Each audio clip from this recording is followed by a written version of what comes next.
আপনি আগের সময় নির্দয় আচরণের কথা বললেন, ওনাকে একটা প্রহসনমূলক রায়ে ওনাকে জেলখানায় পাঠিয়ে অকথ্য নির্যাতন করা হয়েছে।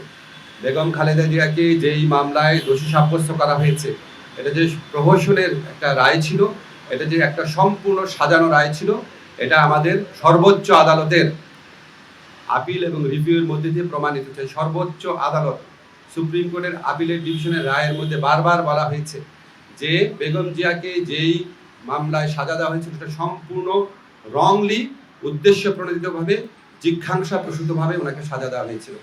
ওনাকে জেলখানায় বিভিন্ন সময় যেভাবে নির্যাতন করা হয়েছিল, ওনাকে আমরা হয়তো এত তাড়াতাড়ি হারাতাম না।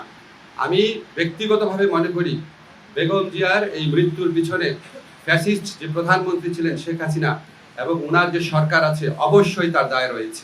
তবে আপনাকে একটা জিনিস আমরা বলি, আমরা আমাদের সরকারের পক্ষ থেকে আপনারা সবাই লক্ষ্য করেছেন, আমাদের যা করার ছিল, আমাদের মাননীয় প্রধান উপদেষ্টা প্রফেসর ডক্টর মোহাম্মদ ইউনূস, উনি ব্যক্তিগতভাবে সমস্ত সময় খোঁজ খবর রেখেছেন।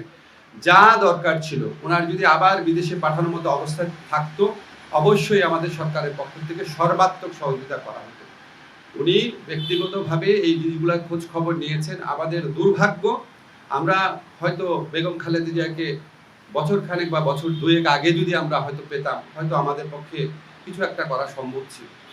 আল্লাহর ইচ্ছা উনি চলে গেছে। তবে আমাদের জন্য সবচেয়ে বড় আনন্দের ব্যাপার হচ্ছে উনিও সারা দেশের মানুষের সম্মান, শ্রদ্ধা এবং ভালোবাসা নিয়ে বিদায় নিয়েছে।